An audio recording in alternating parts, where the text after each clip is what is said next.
I'm not for China, I'm for Philippines. Okay, go ahead. Witch hunting here. So what was said? Don't want to witch hunt So here. for They're the not with One something. specific company. I'm stating a fact. You reviewed the Senate The facts are very clear.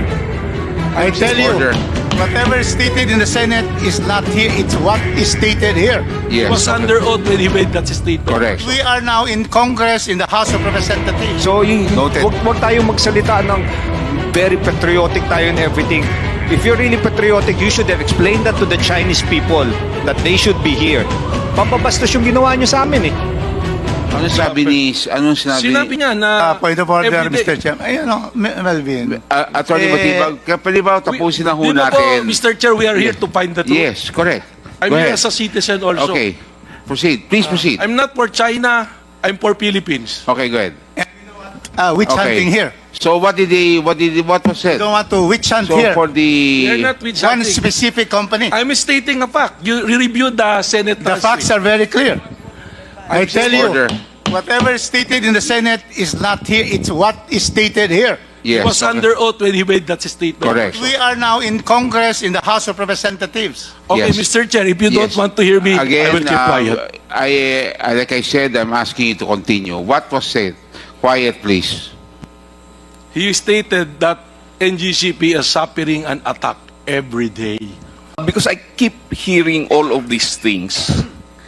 Now, simply because we have Chinese partners does not make us less patriotic than the others. We would want to assure everybody that we are there, we are guarding the national interest, and it is part of our commitment in our concession agreement and our franchise. The interest of the Philippines will always prevail.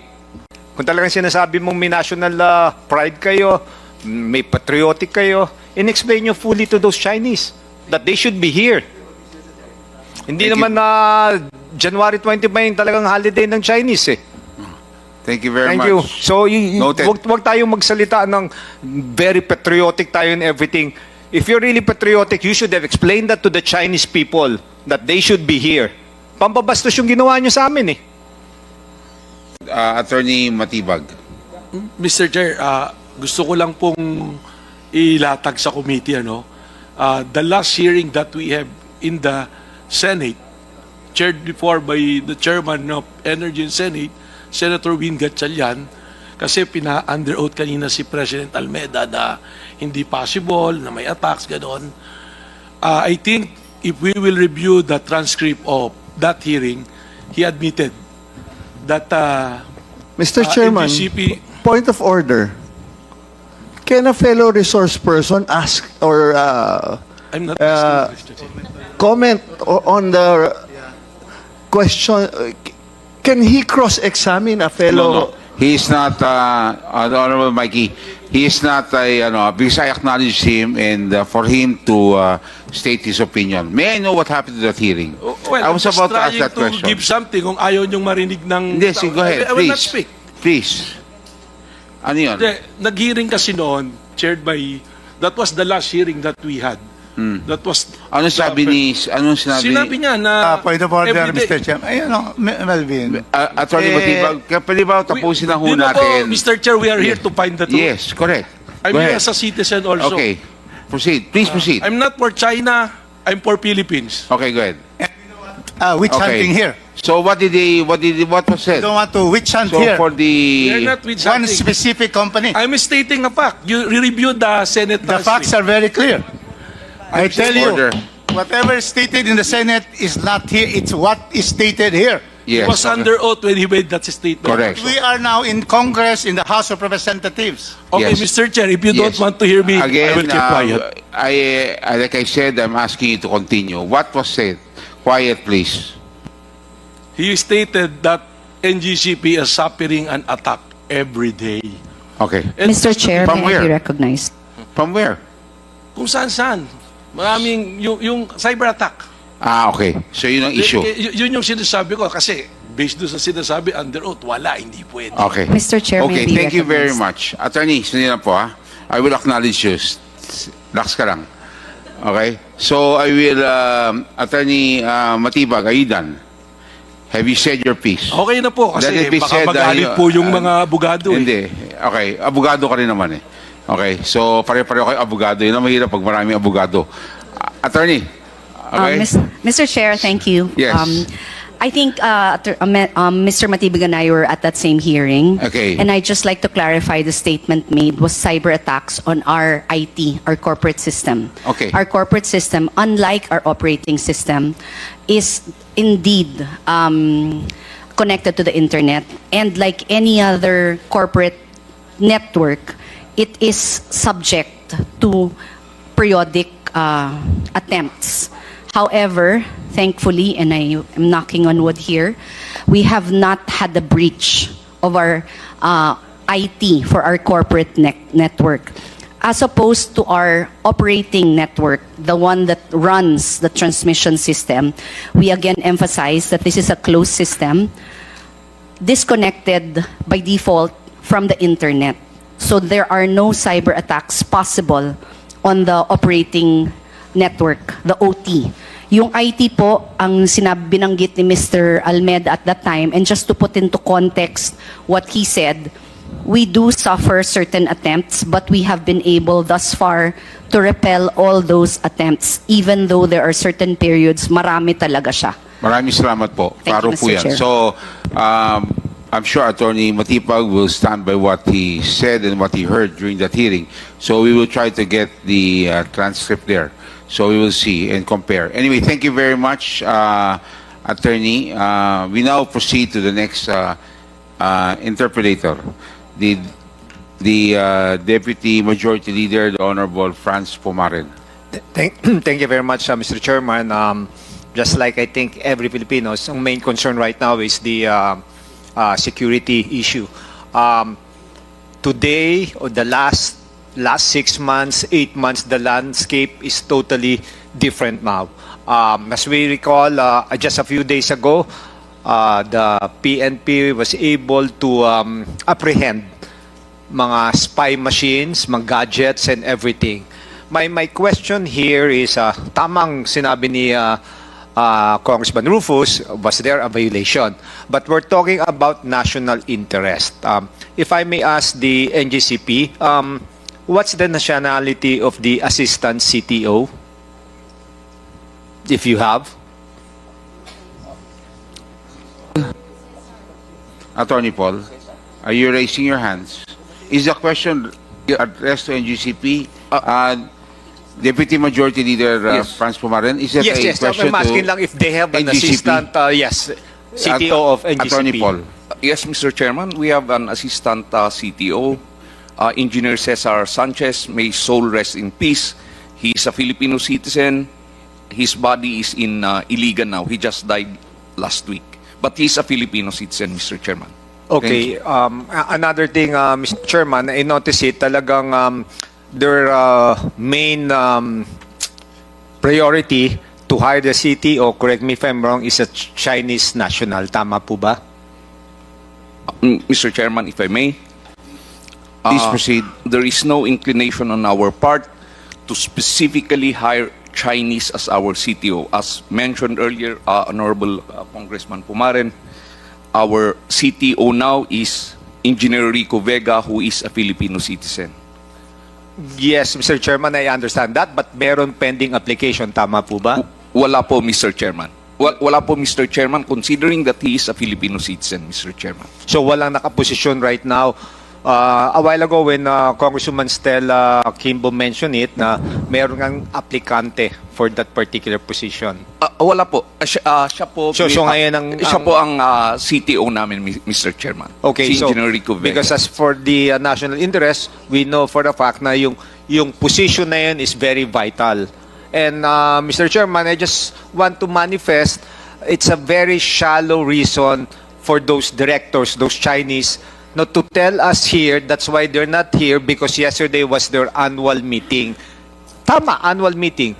If they find this hearing very important, dapat lumipad sila ngayon. Second, ang isang reason is it's Chinese New Year. Chinese New Year is January 29. I know there's festival, but here, we're in the Philippines. They're officers of Ngcp. Mas priority ba sa kanila ang mag-enjoy sa festival? I don't think so. Tama po ba yun, Mr. Chairman? Maybe we can hear from them. That's a very shallow reason. Festival? Tayo ba, if may work tayo dito, we cannot attend because birthday ko, birthday nito? That's the main concern.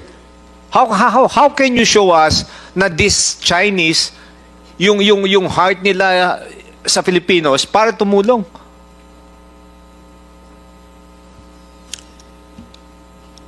Mr. Chairman, if Are you done, Honorable? No, are you I asking want for a an answer reply? from the... Attorney Paul.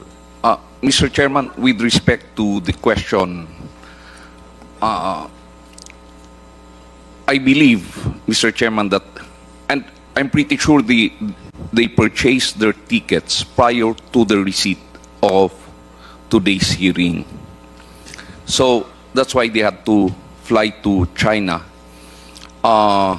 As to the concerns being raised by Congressman Pumaren, rest assured we will relay all of those things to our Chinese directors. Mr. Chairman. Thank you very much. And, Mr. Chairman, as requested earlier, a notices will still be sent to them for the future hearings. Thank you. Yes, I know that we will invite them. Pero mababaw naman, nakabili ng ticket and everything. If they find this really important, they can still buy another ticket. And Mr. Chairman, I would like to make a motion also if we can invite yung Nika, yung sinasabi nila na nag-office dyan sa Ngcp. As we all know, I hope I'm wrong, baka they're too comfortable with their setup right now in Ngcp.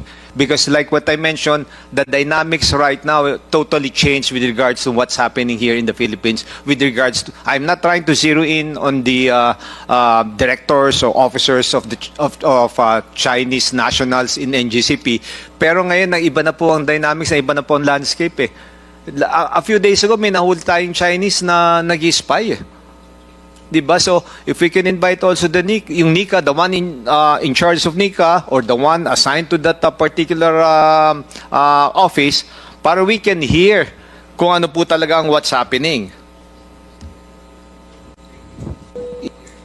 Take note of that, and indeed, the security issue is something that is in, I would say, top of the list or top of mind of all Filipinos. No?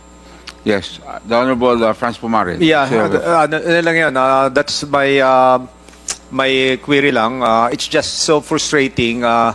You know, those Chinese nationals, parang napaka-special for them. Hearing ang Rason Festival, nakabili ng ticket. Don't tell me they cannot afford to buy another ticket if they find this really important. Thank you very much. Parang pinoproteksyonan pa ng kapwa Pilipino na gina-justify pa that they're not here. That's so frustrating. Where is our national pride here? Chairman? Thank you. Thank you, the Honorable Franz Pumaren. Yes, Attorney Paul, we will invite them in the next hearings. Mr. Chairman, can I- until they run out of holidays. Yes. Attorney Paul. Yes, we would like to assure this body that we are also Filipino citizens. We take our nationality and citizenship very seriously. Nandyan po kami, and we would like to assure the body, as Mr. Henry C. mentioned in his statement, nung pumasok yung grupo po namin dyan, nandyan na yan. Nandyan na yung mga Chinese. They were part of the bidders. Partners po sila ng MOG more. Now, Mr. Chairman, we would because I keep hearing all of these things, na simply because we have Chinese partners does not make us less patriotic than the others. We would want to assure everybody that we are there, we are guarding the national interest, and it is part of our commitment in our concession agreement and our franchise. The interest of the Philippines will always prevail. Thank you, Mr. Chairman. Thank you very much, Mr. Chairman, Attorney if I may Paul. Yes. comment on that statement. Please, You know, you still have the floor. His statement is music to my ears, na talagang patriotic, everything. Pero ang point ko dito, kung talagang may national concern siya dito, ano ba naman, kahit inabot na nila yung Chinese nationals, ano ba naman explain nila that you have to attend that hearing? It's important. It's just a one-day hearing. You can fly back again to China and enjoy those festivals. That's my main concern. Kung talagang sinasabi mong may national pride kayo, may patriotic kayo, in-explain nyo fully to those Chinese that they should be here. Hindi Thank naman na January 20 pa yung talagang holiday ng Chinese eh. Thank you very Thank much. you. So, Noted. wag tayong magsalita ng very patriotic tayo and everything. If you're really patriotic, you should have explained that to the Chinese people that they should be here. Pambabastos yung ginawa nyo sa amin eh. Thank you very much, the Honorable Franz, Deputy Majority Leader Franz Pomaren, and your statements are duly noted.